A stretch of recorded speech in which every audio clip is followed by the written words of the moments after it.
Hello friends, स्वागत है आपका मेरे यूट्यूब चैनल में। आज के इस वीडियो में हम बात करेंगे विभोर स्टील ट्यूब्स कंपनी के आईपीओ रिव्यू की, जिसमें आप 13 से 15 फरवरी के बीच में अप्लाई कर सकते हैं। अगर अभी तक आपने मेरे यूट्यूब चैनल को सब्सक्राइब नहीं किया है तो ज़रूर कर दें, ताकि आगे भी आपको मेरे आईपीओ से रिलेटेड नए वीडियोस के नोटिफिकेशन मिलते रहें। तो इस वीडियो में हम डिस्कस करेंगे कंपनी ओवरव्यू, की IPO details, company financial information, की परफॉर्मेंस इंडिकेटर्स, जीएमपी यानी कि grey market premium and expected profits, और फाइनली हम बात करेंगे कंक्लूजन की कि क्या आपको इस आईपीओ में अप्लाई करना चाहिए या नहीं। तो सबसे पहले हम बात कर लेते हैं कंपनी ओवरव्यू की। तो ये कंपनी फाउंड हुई थी 2003 में, और ये कंपनी मैन्युफैक्चर, एक्सपोर्ट और सप्लाई करती है steel pipes and tubes to various heavy engineering industries in India. Company का जो प्रोडक्ट पोर्टफोलियो है वो इंक्लूड करता है ERW pipes for application in water, oil and gas transport. Second है hot dipped galvanised pipes for application in agriculture and infrastructure. तीसरा है hollow section pipes in square and rectangular forms. चौथा है primer painted pipes, और पांचवा है crash barriers for application in railways, highways and roads. Company की दो manufacturing facilities है, पहली है रायगढ़ महाराष्ट्र में और दूसरी है महबूब नगर तेलंगाना में। इसके अलावा कंपनी का एक वेयरहाउस भी है हिसार हरियाणा में। कंपनी के टोटल 640 परमानेंट एम्प्लॉयज़ है, और ये जो डेटा है ये एज ऑफ जनवरी 2024 लिया गया है। अब हम बात करते हैं इस आईपीओ की डिटेल्स की। तो जो आईपीओ की डेट है वो 13 फरवरी टू 15 फरवरी है। जो प्राइस है वो लगभग ₹151 पर शेयर का रखा गया है। लॉट साइज़ जो है वो 99 शेयर्स का है। इसलिए एक लॉट को खरीदने के लिए आपको ₹14,949 रिक्वायर्ड होंगे। रिटेल इन्वेस्टर्स मैक्सिमम 13 लॉट्स के लिए अप्लाई कर सकते हैं। इशू साइज़ जो है वो ₹72 करोड़ के लगभग है, और ये एक फ्रेश इशू है, यानी कंपनी नए शेयर्स इशू करेगी। अलॉटमेंट डेट जो है वो 16 फरवरी है। रिफंड डेट, अगर आपको अलॉटमेंट नहीं मिलता है तो 19 फरवरी रिफंड डेट होगी। इन केस आपको अलॉटमेंट मिलता है तो credit of shares to demat account, यानी कि 19 फरवरी को आपके डीमैट अकाउंट में शेयर्स क्रेडिट कर दिए जाएंगे अगर आपको अलॉटमेंट मिलता है तो।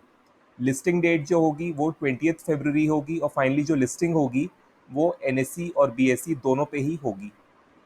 नेक्स्ट हम बात कर लेते हैं कंपनी की फाइनेंशियल इन्फॉर्मेशन की। तो यहाँ पे हमने 3 साल का डेटा लिया है, FY 2021, FY 2022 एंड FY 2023, और ये जो डेटा है इन करोड़ रुपीज़ है।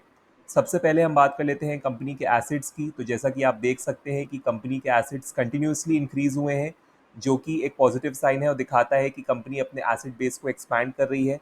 कंपनी के रेवेन्यूज़ भी कंसिस्टेंटली इंक्रीज़ हुए हैं, जो कि एक पॉजिटिव साइन है बिजनेस और इन्वेस्टर्स के लिए।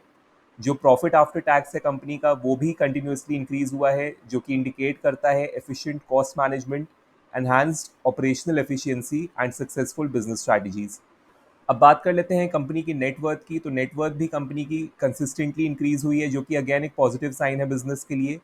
जो कंपनी की टोटल बोरोइंग्स हैं वो भी कंसिस्टेंटली इंक्रीज हुई है। ये डेफिनेटली एक नेगेटिव साइन है इन्वेस्टर्स के लिए, क्योंकि ये दिखाता है कि जो कंपनी पे डेट है वो कंटिन्यूसली इंक्रीज हो रही है।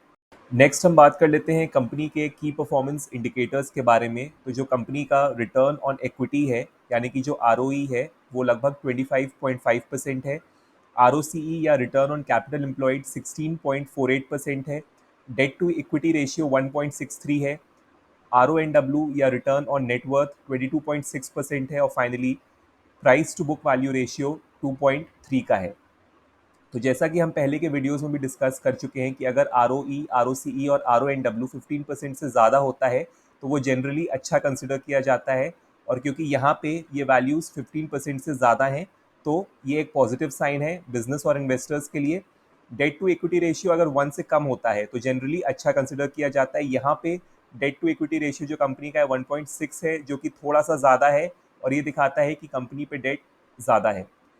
अगर हम बात करें price to book value ratio की, तो ideally price to book value ratio 3 से कम होना चाहिए, और क्योंकि यहाँ पे कंपनी का जो price to book value ratio है वो 2.3 है, तो ये काफ़ी अच्छा है, और ये साइन है कि कंपनी अंडर वैल्यूड है, जो कि एक अगेन पॉजिटिव साइन है इन्वेस्टर्स के लिए।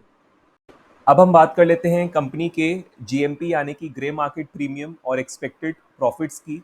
तो जो GMP करेंटली चल रहा है वो ₹125 का है और ये डेटा एज ऑफ 10 फरवरी लिया गया है। इसका मतलब है कि जो GMP है वो 83% है, क्योंकि जो कंपनी का शेयर प्राइस है वो ₹151 होने की उम्मीद है।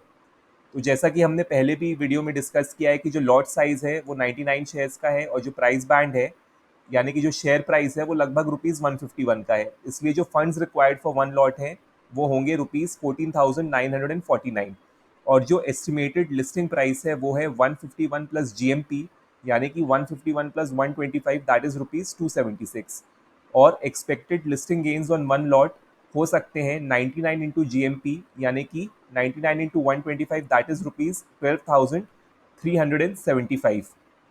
तो ये जो प्रॉफिट है 12,375 का, ये आपके इन्वेस्टमेंट का 83% है। और जैसा कि हमने डिस्कस किया कि जो रिटेल इन्वेस्टर्स हैं वो मैक्सिमम 13 लॉट के लिए अप्लाई कर सकते हैं।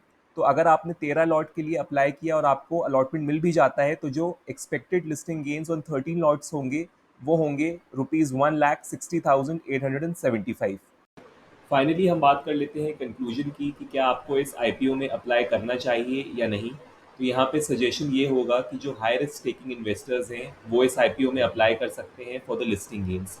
और बेटर ये होगा कि आप आईपीओ के लास्ट डे यानी कि 15 फरवरी को अप्लाई करें after checking the subscription status and GMP। तो अगर ये आईपीओ ओवर सब्सक्राइब्ड रहता है एंड GMP 50% से ज़्यादा रहता है on the last day of the IPO, तो इसका मतलब ये होता है कि जो आपके चांसेस हैं ऑफ गेटिंग लिस्टिंग गेन्स वो काफ़ी ज़्यादा इंक्रीज हो जाते हैं। फाइनली ये एक इन्वेस्टमेंट एडवाइस नहीं है। आप अपना रिसर्च करें, ड्यू डिलिजेंस करें और अपने फाइनेंशियल एडवाइज़र को ज़रूर कंसल्ट करें before investing in this IPO. उम्मीद करता हूँ कि आज का वीडियो आपको पसंद आया होगा। अगर वीडियो पसंद आया है तो इसे ज़रूर लाइक करें, अपने फ्रेंड्स और फैमिली के साथ शेयर करें और मेरे यूट्यूब चैनल को भी सब्सक्राइब करें। बेल आइकन को भी प्रेस कर दें ताकि आपको मेरे नए वीडियोस का नोटिफिकेशन मिलता रहे। Thank you.